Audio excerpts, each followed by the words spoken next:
춘천 지역 셋들 사업이 도시재생의 새로운 모델로 자리 잡고 있습니다. 주민들이 직접 도시재생을 주도하면서 침체된 원도심에 활력을 불어넣고 있습니다.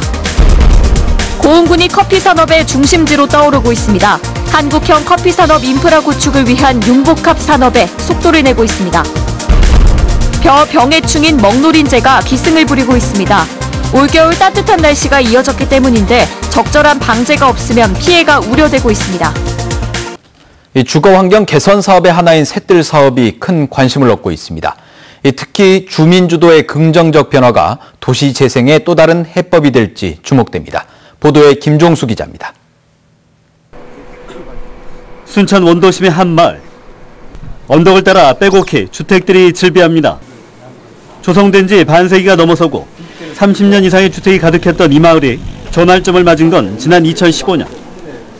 정부의 노후환경 개선 사업의 하나인 셋들 사업 대상지로 선정되면서 다양한 공사가 이루어지고 있습니다. 당시 도내에서 가장 먼저 떴던 첫삽은 점차 정책의 효율성까지 더해져 주민들의 공감을 얻어가고 있습니다. 보시는 것처럼 마을의 중요 명소가 될 공원 조성 사업이 한창입니다.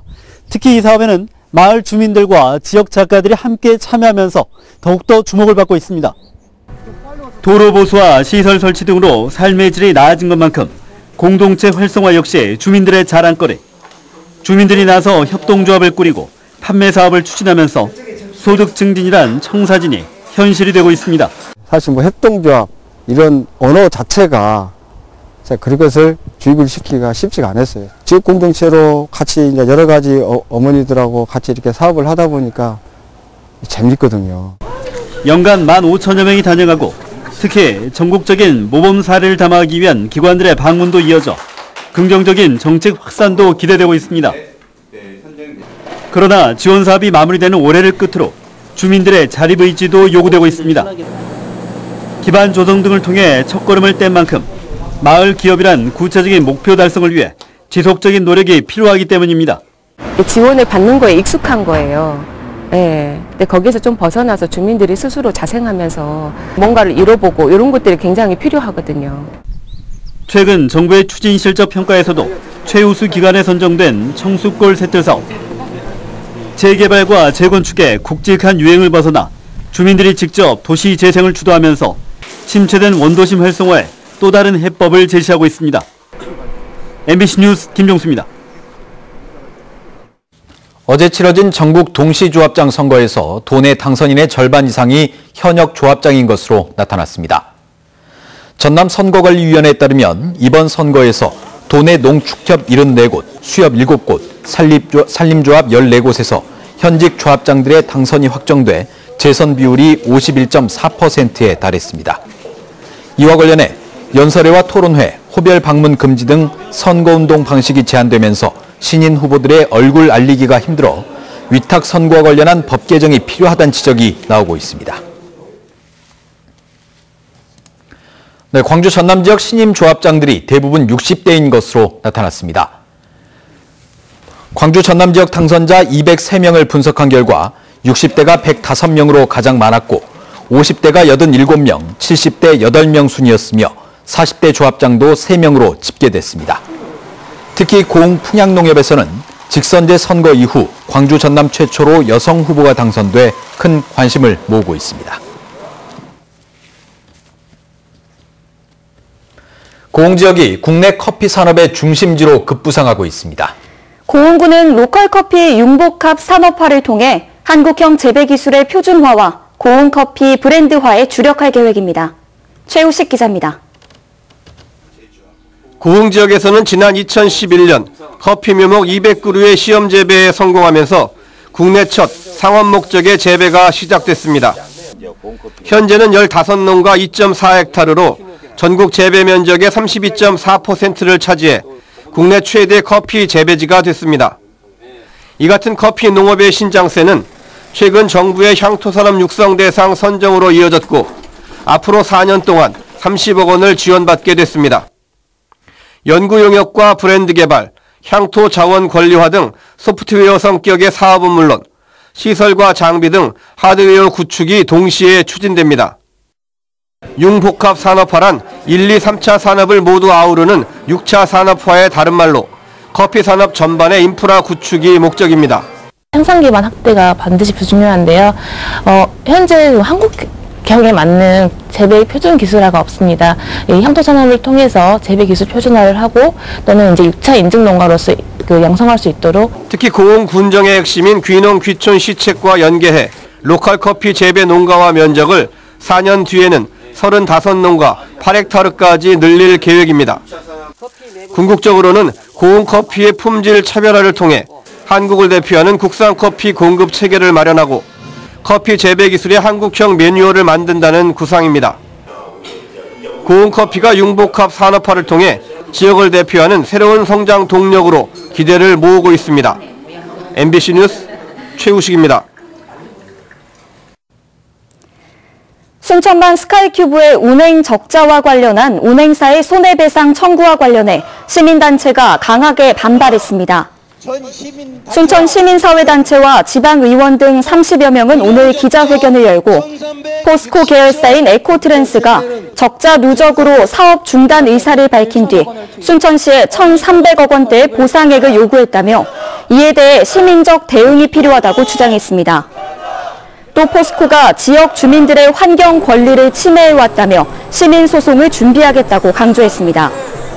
현재 순천시와 에코트랜스는 관련 사업의 적자 보전 등 협약서 내용 수정을 두고 이견을 보이면서 합의점을 찾지 못하고 있습니다.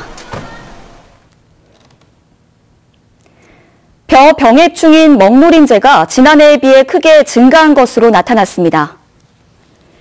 여수시는 최근 관내 농경지를 대상으로 먹물인재의 월동 밀도를 조사한 결과 먹물인재 개체수가 친환경 농업단지는 지난해에 비해 23.5%, 일반 농경지는 37.5% 증가했다고 밝혔습니다. 여수시는 올겨울 따뜻한 날씨가 이어지면서 먹물인재 개체수가 증가한 것으로 보인다며 먹물인재 활동량이 가장 많은 6월에서 7월 사이에 방제를 집중적으로 해야 피해를 줄일 수 있다고 덧붙였습니다. 네, 목포 해상 케이블카 개통이 한 달 앞으로 다가온 가운데 근거 없는 소문들이 각종 SNS를 통해 유포되고 있습니다. 목포시는 잘못된 정보라고 밝혔는데요.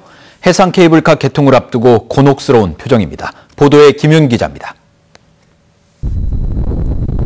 목포 해상 케이블카 고화도 승강장이 제 모습을 갖춰가고 있습니다. 건물 외부 구조는 모두 완공됐고 내부에는 삭도를 오갈 캐빈들이 주차돼 있습니다. 외부 부대 공사가 한창인 가운데 목포 해상 케이블카는 이달 말 승강장 공사를 마무리 짓고 다음 달 1일부터 종합 시운전에 들어갈 예정입니다. 전체 공정률 95%로서 공정이 가장 난해한 해상 구간의 메인로퍼 포설은 완료하였으며 현재 육상 구간 메인로퍼 포설 진행 중에 있습니다. 해상 케이블카에 운행될 캐빈은 모두 55대, 한꺼번에 10명이 탈 수 있고 안전검사를 거쳐 정식 개통은 4월 19일 예정돼 있습니다.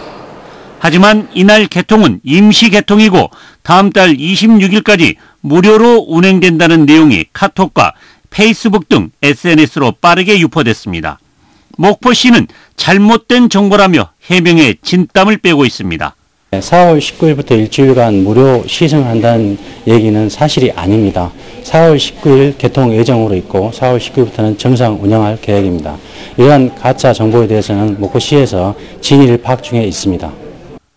한 달 앞으로 다가온 목포 해상 케이블카 개통. 출처를 알 수 없는 거짓 소문이 유포되면서 목포시가 긴장하고 있습니다. MBC 뉴스 김윤입니다. 오늘 오전 순천 조곡지구 우수 저류시설 공사 현장에 흙막이 무너졌습니다. 이 사고로 인명피해는 없었지만 추가 붕괴 위험이 있어 인근 주민센터는 오늘 하루 임시거처를 마련하고 비상 업무에 들어갔습니다. 순천시는 해빙기에 땅이 녹으면서 사고가 난 것으로 보고 시공을 맡은 용역업체가 공사 적절성 여부를 따졌는지 점검할 계획입니다. 소록도 마리안느 마가렛 나눔 연수원이 오는 27일 문을 엽니다. 고흥군과 사단법인 마리안느와 마가렛은 오는 27일 오전 11시 도양읍 녹동휴게소에서 노벨상 추진위원회 위원장인 김황식 전 총리와 천주교 김희중 대주교 등 200여 명이 참석한 가운데 소록도 마리안느 마가렛 나눔 연수원 개관식을 갖는다고 밝혔습니다. 고원군은 지난 2015년 마리안느와 마가렛을 기리기 위한 조례를 제정하고 이들에게 매달 1,004달러의 연금을 10년간 지급하는 사업을 추진하고 있습니다. 광양 이순신대교 먹거리타운이 전라남도가 주관한 공공디자인 특화거리 공모에 선정됐습니다. 광양시는 전라남도가 주관한 공공디자인 특화거리 조성사업 공모에 이순신대교 먹거리타운에 문화를 더한 발섬길 사업이 선정되었다고 밝혔습니다. 이번 공모 사업에 선정된 사업은 이순신대교 먹거리타운 일대 1.2km에 2021년까지 20억 원을 투입해 보행 안전 특화 디자인을 마련하기로 했습니다.